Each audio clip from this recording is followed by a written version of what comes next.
Hello friends आपण मानक पुणी थरे एग्जाम गाइड ओडिया चैनल को स्वागत एंड आशा करुच्ची आपण माने समस्ते भलरे अछंती आ मु भी आ ए वीडियो रे आमे DC1 लो यूनिटी 6 टा कंप्लीटली सिलेक्शन क्वेश्चन डिस्कशन करबा। सो देखंतु यूनिटी 6 रो टॉपिक ना अछि कोन prenatal development and care. Prenatal development माने कोन प्रीनाटाल माने जन्मर पूर्व अवस्था जो हैला माने गर्भ अवस्था रे शिशुर डेवलपमेंट आउ तार केपरि भाबे हमें केयर नै परिबा ए यूनिट रे हमें पढिबा। माने गर्भ अवस्था रो गुटे छुआर विकास आउ तार केपरि केयर नै परिबा ए यूनिट रे हमें पढिबा। सो देखो आज रो प्रथम क्वेश्चन पुरुष शुक्राणु एवं महिला डिंबाणु मिलित हेबा परे गठित प्रथम कोष को कोन कुहा जाय। माने पुरुषर शुक्राणु और महिलार डिंबाणु दुईटा मिलित हेबा परे गठित प्रथम कोष को कोन कुहा जाय। यार आंसर होची ऑप्शन नंबर सी जाइगोट बोली कुहा जाय। ठीक अछि नेक्स्ट 2 नंबर पाठ्य अनुसार गर्भधारणा ठारू जन्म पर्यंत प्रसव पूर्व विकास केते समय लागे। से कहिला कि माने गोटे छुआ जन्म होबा ता पूर्वरु जति काले मां पेटरे थाए तो ता पूर्वर जो जन्म रो पर्यंत गर्भावस्था ठारू जन्म पर्यंत माने केते समय रो अवधि थाए। यार आंसर होची प्राय 9 मास बा 266 दिन। माने गुटे छुआ मां पेटरे प्राय 9 मास बा 266 दिन रही थाए। नेक्स्ट 3 नंबर क्वेश्चन डिंबाणु रो अवधि केबेटारू केबे पर्यंत रही थाए। डिंबाणु रो अवधि केबेटारू केबे पर्यंत रही थाए। यार आंसर होची ऑप्शन नंबर ए गर्भधारण ठारू 2 सप्ताह पर्यंत रही थाए। नेक्स्ट 4 नंबर क्वेश्चन जिते बेले जाइगोट निजकू गर्भाशय कहार संलग्न करे कहले कि जिते बेले जाइगोट निजकू गर्भावस्था कांथरे संलग्न करे सही प्रक्रिया को कौन कुआ जाए। जेते गर्भावस्था कांथरे संलग्न करे जाइगोट सही प्रक्रिया को कहंती ऑप्शन नंबर बी होची राइट आंसर इम्प्लांटेशन बोली कहा जाए। बुझियला नेक्स्ट 5 नंबर क्वेश्चन भ्रूणर अवधि केबेटारू केबे पर्यंत होई थाए। से कहले कि भ्रूणर अवधि केबेटारू केबे पर्यंत होई थाए। यार आंसर होची ऑप्शन नंबर बी तृतीय सप्ताह ठारू अष्टम सप्ताह। माने तृतीय सप्ताह ठारू अष्टम सप्ताह पर्यंत भ्रूणर अवधिटा थाए। नेक्स्ट 6 नंबर क्वेश्चन प्रसव पूर्व विकास रे भ्रूणर अवधि को काहेकि गुरुत्वपूर्ण कहा जाए। माने प्रसव पूर्वरु काहेकि भ्रूणर अवधि को गुरुत्वपूर्ण कहा जाए। अरे आंसर होची ऑप्शन नंबर बी कारण समस्त प्रमुख अंग एवं प्रणाली गठन हुए सेति पई भ्रूणर माने प्रथम जो पूर्व माने प्रसव पूर्वटा सेति पई इंपोर्टेंट थाए। बुझिला नेक्स्ट 7 नंबर क्वेश्चन भ्रूणर अवधि समय रे केउ अंग गुडी को अन्य अंग तुलना रे द्रुत गति रे विकास हुए। माने भ्रूणर जो अवधि समय जते भ्रूणर अवधि थाए तो सही टाइम रे को अंगटा सब अंग तुलना रे अधिक मात्रा रे द्रुत गति रे बढ़ी थाए। यार आंसर होची मस्तिष्क और मेरुदंड ऑप्शन सी होची मस्तिष्क और मेरुदंड एटा द्रुत गति रे बढ़ी थाए। नेक्स्ट 8 नंबर क्वेश्चन विकासशील शिशु को घेरी रही थिबा एवं आघातरू रक्षा करुवा तरल पदार्थ थिबा थलीर नाम कौन। जो मां पेटरे जितकाले छुआटी थाए ताकू माने शिशु को जो विभिन्न प्रकार आघात रु रक्षा करे जो तरल पदार्थ थाए से थली भीतर जो थाए ना ना कौन। यार आंसर हो ऑप्शन नंबर डी देखंतु ऑप्शन नंबर डी होची राइट आंसर एमनियोटिक सैक हैला एमनियोटिक सैक भीतर से थाए। नेक्स्ट 9 नंबर क्वेश्चन केउ अंग मांकर रक्तरु भ्रूणर रक्त को अम्लजान पोषक तत्व विनिमय करबा को देइ थाए। माने केउ अंगटा गोटे मार रक्तरु भ्रूणर रक्त को अम्लजान और पोषक तत्व विनिमय करबा को देइ थाए। यार आंसर होची ऑप्शन नंबर बी प्लासेंटा। ठीक अछि नेक्स्ट 10 नंबर क्वेश्चन फोटोस अवधि केबे आरंभ होई थाए। जो फोटोस रा अवधि केबे आरंभ होई थाए। यार आंसर होची ऑप्शन नंबर सी नवम सप्ताह आरंभ रे फोटोस रा अवधि नवम सप्ताह आरंभ रे आरंभ होई थाए। नेक्स्ट 11 नंबर क्वेश्चन मो वन लाइन रे पूछे दोची एगुडा जस्ट आपण खाली पढ़ी के मन रखिबे। ठीक अच्छे।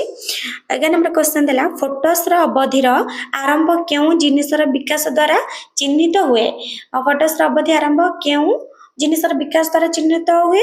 यार आंसर होची ऑप्शन बी हाड़र संरचना। नेक्स्ट 12 नंबर क्वेश्चन क्यों मास शेष सुधा साधारणतः भ्रूणर लिंग निर्णय करा जाय पारे। माने केते मास हेले जण गोटे भ्रूणर तार लिंग को निर्धारण करि हबो कि से शिशुटी पुओ हबो कि झियो हबो सेटा जणा पड़े। से केते मास हेले आंसर होची 3 मास हेला पारे। नेक्स्ट 13 नंबर क्वेश्चन क्यों मास शेष सुधा मां साधारणतः भ्रूणर गतिविधि अनुभव करबा आरंभ करे। जति काले पेट भितर गोटे शिशुटी भ्रूण रही थाए तो ताको केते मास हेला पारे तार जो मूवमेंट टाको से अनुभव करि पारे। एर आंसर होची ऑप्शन नंबर सी से भ्रूण जतले 4 मास रे होइतबो सेते बेले मां ताको फील करि पारिबो कि तार मूवमेंट को तार गतिविधि को से फील कर पारिबो। नेक्स्ट 14 नंबर क्वेश्चन जदि एक शिशु समय पूर्व जन्म हुए क्यों मास शेष सुधा यह बंची पारिबो कारण समस्त प्रणाली विकसित एक कार्यक्षम होता है। देखो कहला गोटे शिशु जदि जन्म अवस्थार पूर्व जन्म हो पड़ी 9 मास कंप्लीट गोटे छुआ जन्म हाँपी किंतु ता पूर्व से जन्म होची देन ताको केते मास जदि हेइथिबो देन से छुआटा बंची पारिबो कारण समस्त प्रणाली विकसित कार्यक्षम हो साथिबो। माने मिनिमम गोटे से केते मासर हेले देन ता माने जन्मर परफेक्ट एज ठारू जेमति कि 9 मास रे गोटे छुआ कि 10 मास रे जन्म होची ता पूर्व सपोज जन्म हेइ जाउची तो सेटा केते मास रे जन्म जदि हेबो से छुआटा बंची पारिबो आ तार अंग गुड़ाक विकसित किछि मात्रा रे होइथिबो बा संपूर्ण मात्रा रे होई सारिथिबो पिलाटा को बंची हेबो। यार आंसर होची 7 मास ऑप्शन नंबर सी जदि से 7 मास रे होई सारिथिबो 7 मास ऊपर थिबो देन से छुआटा बंची जाई पारिबो। नेक्स्ट 15 नंबर क्वेश्चन जदि नाई को अपरिष्कार एवं अण जीवाणु मुक्त उपकरण कटा जाए तेबे शिशु क्यों रोग होई पारे। कहला कि हमर जो नाई को अपरिष्कार और अण जीवाणु मुक्त उपकरण रे कटा जाए हैला यदि अण जीवाणु युक्त गोटे भल उपकरण रे कटा जीव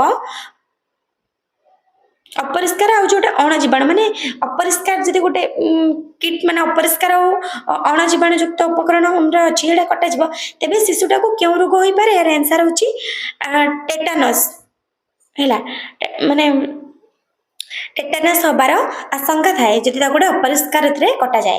नेक्स्ट 16 नंबर क्वेश्चन पाठ्य अनुजाई क्यों माँ माने खराब खाद्य खाती से शिशु कौन होबार संभावना थाए। माने पाठ्य अनुसार जो माँ माने खराब खाद्य खाते से शिशुर कौन होबार संभावना थाए।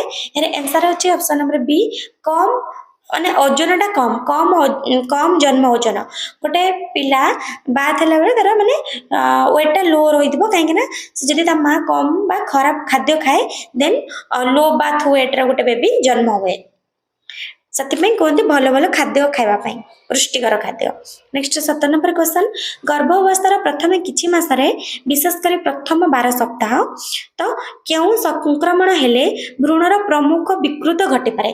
कहला कि गर्भावस्थार जति काले माँ गर्भधारण करिथाए तार प्रथम किछि मासरे जेमति कि प्रथम 12 सप्ताह रो क्यों माने कोन तक संक्रमण हेले भ्रूणर प्रमुख विकृत घटी पारे। यार आंसर होची रुबेला रुबेला संक्रमण हेले तो गोटे छुआर माने भ्रूणटा विकृत होई पारे option number B. Next 18 number question गर्भावस्था रे अत्यधिक मद्यपान कले भ्रूणर क्यों अंगर विकृत घटी पारे। कहला कि जदि गर्भावस्था समय रे अत्यधिक मात्रा रे गोटे माँ मद्यपान करछि तबे भ्रूणर क्यों अंगर विकृत घटी पारे। यार आंसर होची आखि कान हृदपिंड ऑप्शन नंबर ए होची राइट आंसर।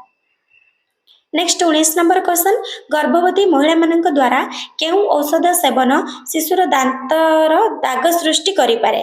देख कहले कि गर्भावस्था थिला बेले गोटे गर्भवती माँ जदि को मेडिसिन एमती से खाइले से छुआर जन्म होता छुआ तो दांत रे दाग सृष्टि करि पारे। यार आंसर होची टेट्रासाइक्लिन हैला टेट्रासाइक्लिन औषध जदि सेवन करबा तो छुआर दांत रे दाग सृष्टि हो पारे। नेक्स्ट आज लास्ट क्वेश्चन जदि माँ गर्भावस्था रे दीर्घ समय धरी विवृत एवं दुखी रहती तेबे शिशुर कौन हेबार संभावना थाए। कहला जदि गोटे माँ गर्भावस्था समय रे अत्यधिक मात्रा रे विवृत आउ दुखी रही थाए देन से छुआटी जो जन्म हब ताकू अधिक मात्रा रे कौन हेबार संभावना थाए यार आंसर होची ऑप्शन नंबर सी चिड़चिड़ा हेबा एवं कम ओजन हेबा जदि माँ दुखी रहउची बा विव्रत रहउची छुआ पर इफेक्ट पड़िबो से छुआटा चिड़चिड़ा स्वभाव रे हबो एंड कम ओजन तार रहिबो एटा थिला आज लास्ट क्वेश्चन यदि आपण मानको आज क्लास टी भल लागते आपण लाइक करबे एंड समस्त गोटे गोटे कमेंट करके जिबे थैंक यू।